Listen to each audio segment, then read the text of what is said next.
दोस्तों, आज की हॉरर स्टोरी कुछ दिन पहले घटी एक घटना से कर रहा हूं, जो आपको डराने वाली है और सोचने पर मजबूर भी करेगी।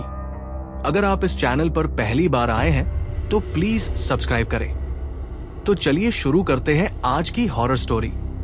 5 दोस्त रोहन, नेहा, अर्जुन, प्रिया और विक्रम जो दिल्ली में रहते थे, लंबे समय से एक ऐसी जगह की तलाश में थे जहां वे अपनी पैरानॉर्मल रिसर्च को नई ऊंचाइयों तक ले जा सके। वे सभी parapsychology and investigation research society पैर के सदस्य थे, जो भारत में पैरानॉर्मल गतिविधियों की जांच करने वाली एक संस्था थी। पैर के सह संस्थापक सरबजीत मोहंती ने उन्हें एक खास मिशन के लिए चुना था, भानगढ़ के किले की जांच करना, जो राजस्थान के अलवर जिले में स्थित है और भारत की सबसे डरावनी जगहों में से एक माना जाता है। भानगढ़ का किला 17वीं सदी में राजा माधो सिंह ने बनवाया था, लेकिन इसकी भूतिया कहानी एक तांत्रिक की बद्दुआ से शुरू होती है। किंवदंती के अनुसार एक तांत्रिक ने किले की राजकुमारी रत्नावती को प्रेम करने के लिए एक जादुई औषधि बनाई थी, लेकिन राजकुमारी ने उसे पहचान लिया और औषधि को एक पत्थर पर फेंक दिया। वो पत्थर तांत्रिक पर गिर गया और उसकी मृत्यु हो गई। मरने से पहले तांत्रिक ने किले को श्राप दे दिया कि ये हमेशा के लिए वीरान हो जाएगा और यहां रहने वाला कोई भी जीवित नहीं बचेगा। तब से भानगढ़ में रात बिताने की हिम्मत करने वालों ने अजीबोगरीब अनुभवों की बातें कही हैं।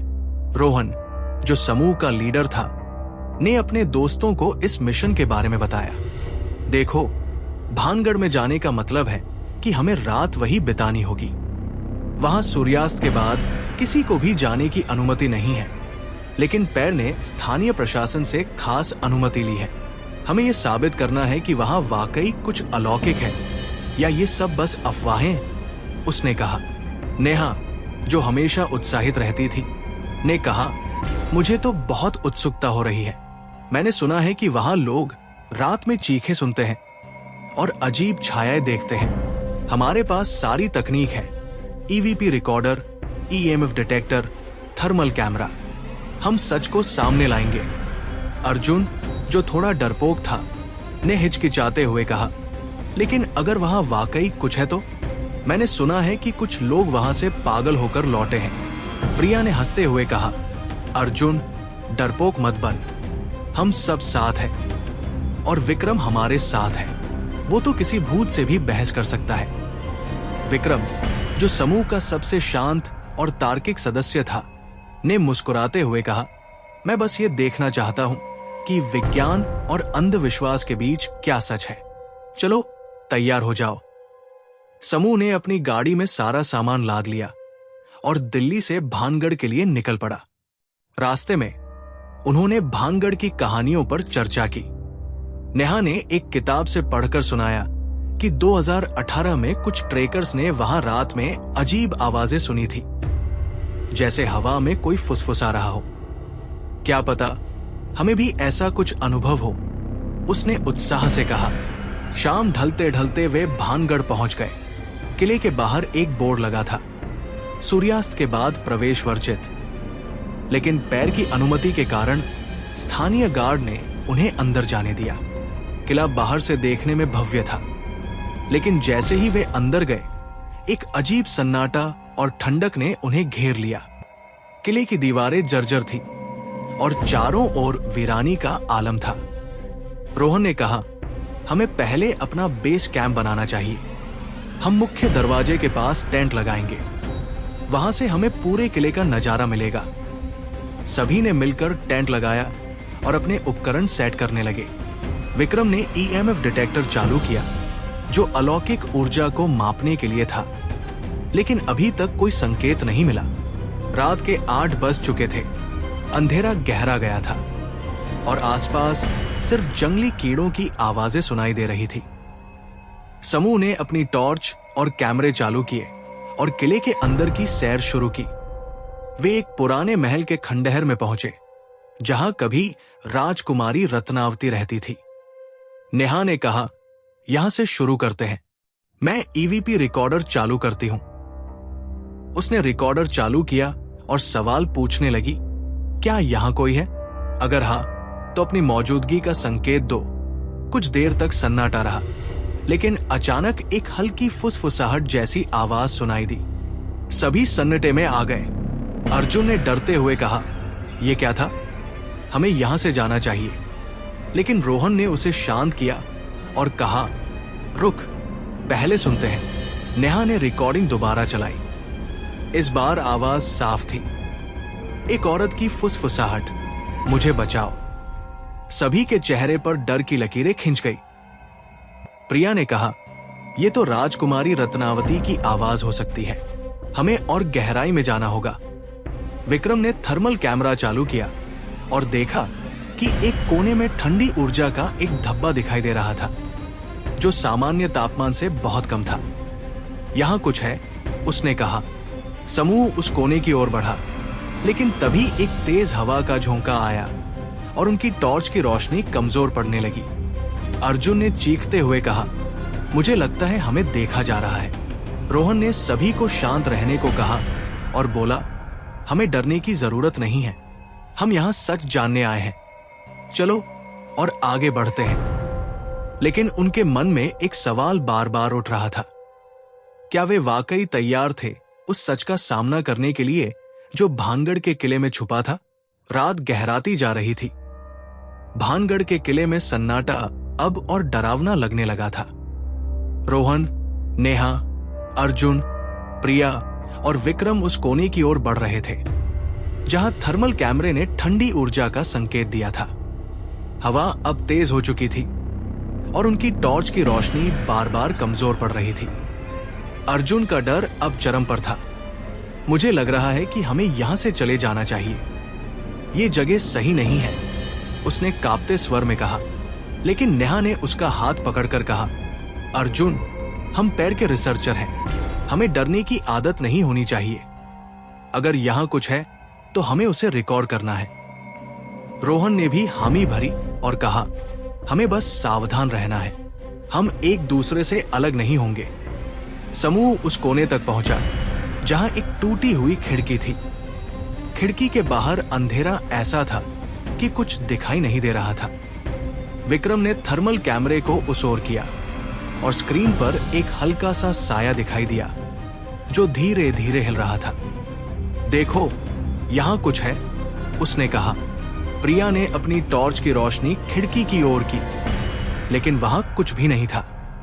अचानक नेहा के ईवीपी रिकॉर्डर से फिर से एक आवाज आई। इस बार आवाज पुरुष की थी, गहरी और डरावनी। तुम्हें यहां नहीं आना चाहिए था। सभी एक दूसरे की ओर देखने लगे। अर्जुन ने डरते हुए कहा, यह तांत्रिक की आवाज हो सकती है, हमें यहां से जाना होगा। रोहन ने कहा, रुक, हमें पहले इसकी पुष्टि करनी होगी। उसने अपने बैग से एक मोमबत्ती निकाली और उसे जलाकर जमीन पर रख दिया। पैर की ट्रेनिंग के दौरान उनके सह संस्थापक सरबजीत मोहंती ने बताया था कि मोमबत्ती की लौ अलौकिक ऊर्जा की मौजूदगी में बदलाव दिखा सकती है। जैसे ही मोमबत्ती जली, उसकी लौ तेजी से हिलने लगी। हालांकि हवा अब रुक चुकी थी। ये एक संकेत है, विक्रम ने कहा। यहां निश्चित रूप से कुछ अलौकिक है। समूह ने फैसला किया कि वे किले के उस हिस्से की ओर बढ़ेंगे, कोट, जहां तांत्रिक की मौत हुई थी। किंवदंती के अनुसार वो पत्थर जो राजकुमारी रत्नावती ने फेंका था, किले के दक्षिणी हिस्से में एक छोटे से मंदिर के पास था।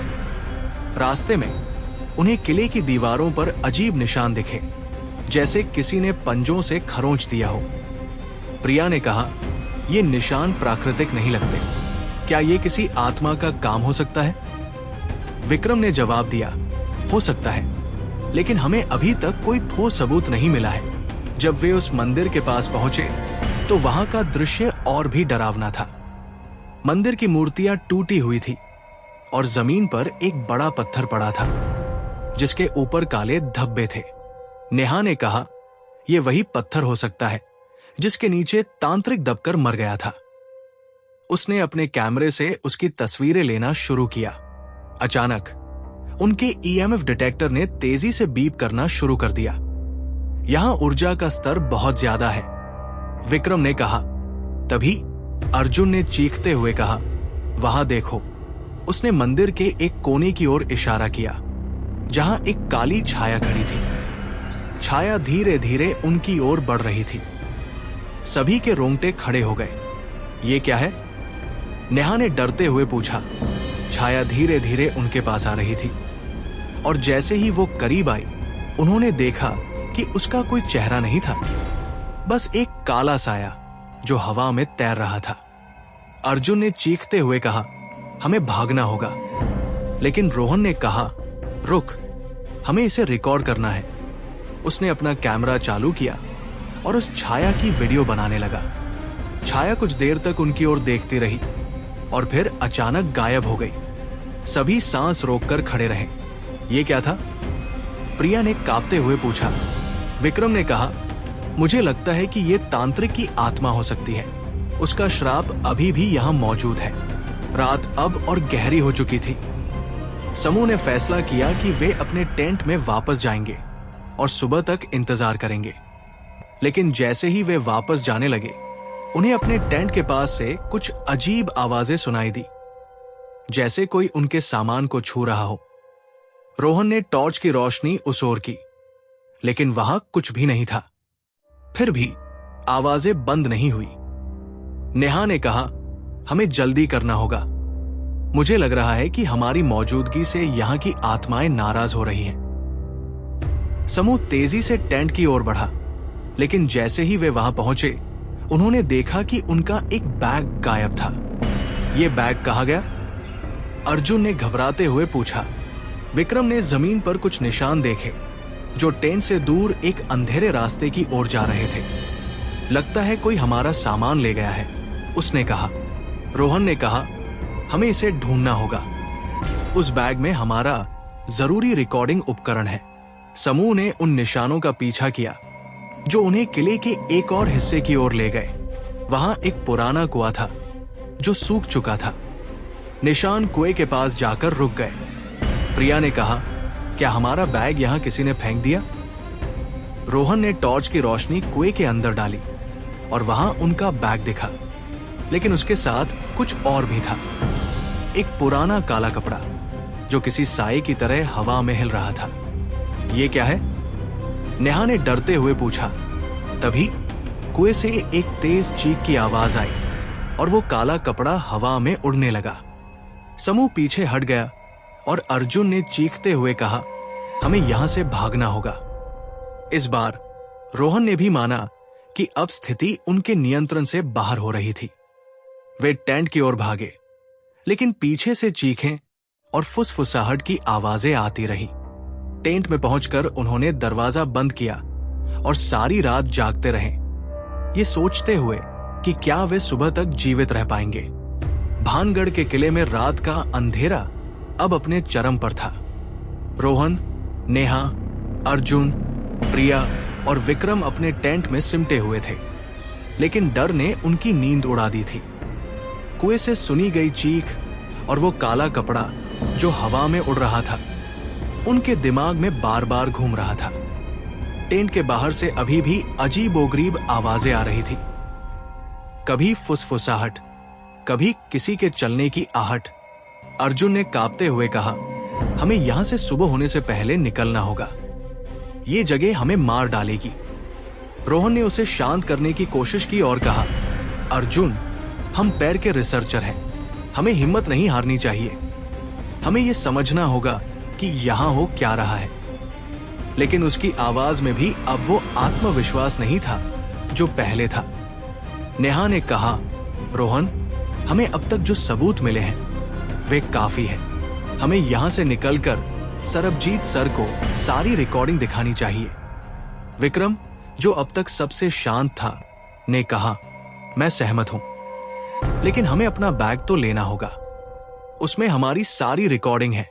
अगर हम उसे छोड़कर चले गए तो हमारा मिशन अधूरा रह जाएगा।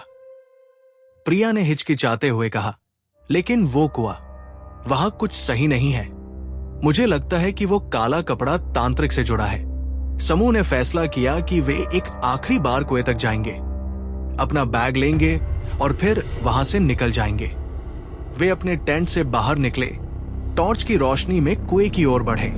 रास्ते में उन्हें फिर से वही खरोंच के निशान दिखे जो दीवारों पर थे, लेकिन इस बार वे और गहरे लग रहे थे, जैसे किसी ने गुस्से में दीवार को नोच डाला हो।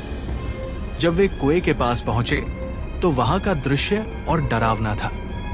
उनका बैग अभी भी वहां था, लेकिन वो काला कपड़ा अब कुएं के किनारे पर पड़ा था।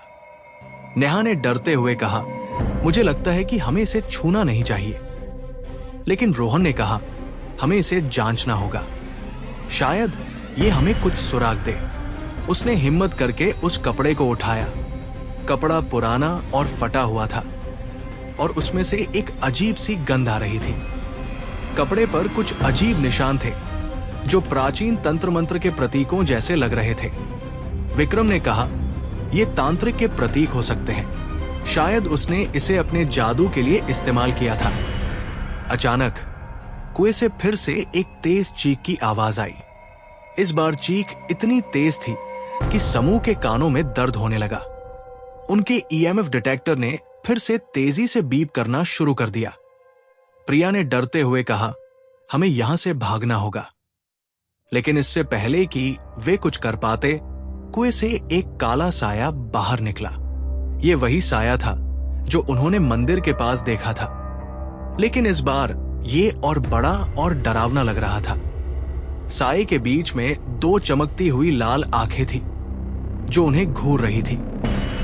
साये से एक गहरी डरावनी आवाज आई, तुमने मेरे श्राप को चुनौती दी, अब तुम सब मरोगे। अर्जुन चीख पड़ा और भागने लगा, लेकिन साये ने हवा में एक तेज झटका मारा और अर्जुन जमीन पर गिर गया। नेहा ने उसे उठाने की कोशिश की, लेकिन साये ने फिर से हमला किया। इस बार रोहन ने हिम्मत दिखाई और अपने बैग से एक छोटा सा ताबीज निकाला जो पैर की ट्रेनिंग के दौरान सरबजीत सर ने उन्हें दिया था। उसने ताबीज को साये की ओर बढ़ाया और कहा, हम यहां तुम्हें नुकसान पहुंचाने नहीं आए हैं, हमें जाने दो। साये ने एक पल के लिए रुककर उन्हें देखा और फिर एक तेज चीख के साथ वो फिर से कुएं में गायब हो गया। समूह ने राहत की सांस ली, लेकिन वे जानते थे कि अभी खतरा टला नहीं था। उन्होंने जल्दी से अपना बैग उठाया और किले के मुख्य द्वार की ओर भागे। रास्ते में उन्हें फिर से फुसफुसाहट की आवाजें सुनाई दी और दीवारों पर खरोंच के निशान बढ़ते जा रहे थे। जब वे मुख्य द्वार तक पहुंचे तो सूर्योदय होने वाला था। आसमान में हल्की रोशनी दिखने लगी थी और अजीब तरह से सारी अलौकिक गतिविधियां रुक गई थी। समूह अपनी गाड़ी में बैठा और भानगढ़ से दूर निकल गया। रास्ते में वे चुप रहे। किसी को समझ नहीं आ रहा था कि जो कुछ उन्होंने अनुभव किया वो हकीकत थी या उनका वहम। दिल्ली पहुंचकर उन्होंने अपनी सारी रिकॉर्डिंग सरबजीत सर को दिखाई। सरबजीत ने रिकॉर्डिंग देखने के बाद कहा, तुम लोग बहुत बहादुर हो। ये रिकॉर्डिंग साबित करती है कि भानगढ़ में वाकई कुछ अलौकिक है, लेकिन तुम्हारी सुरक्षा सबसे जरूरी है। मैं नहीं चाहता कि तुम दोबारा वहां जाओ। समूह ने उस रात को हमेशा के लिए याद रखा। भानगढ़ ने उन्हें एक ऐसा अनुभव दिया जो उनकी जिंदगी का सबसे डरावना पल था, लेकिन पैर के रिसर्चर के रूप में उन्होंने एक नया सबूत दुनिया के सामने लाया कि कुछ रहस्य ऐसे होते हैं जिन्हें शायद कभी सुलझाया नहीं जा सकता। दोस्तों, अगर आपको ये स्टोरी पसंद आई है तो हमें कमेंट में बताएं। हम ऐसे और कैंपिंग स्टोरीज लेकर आएंगे आपके लिए। अगर आपने मेरी दूसरी स्टोरी खूनी मंडे का सीरीज नहीं देखा है तो चैनल पर विजिट करें और जरूर सुनें। इस वीडियो को देखने के लिए धन्यवाद।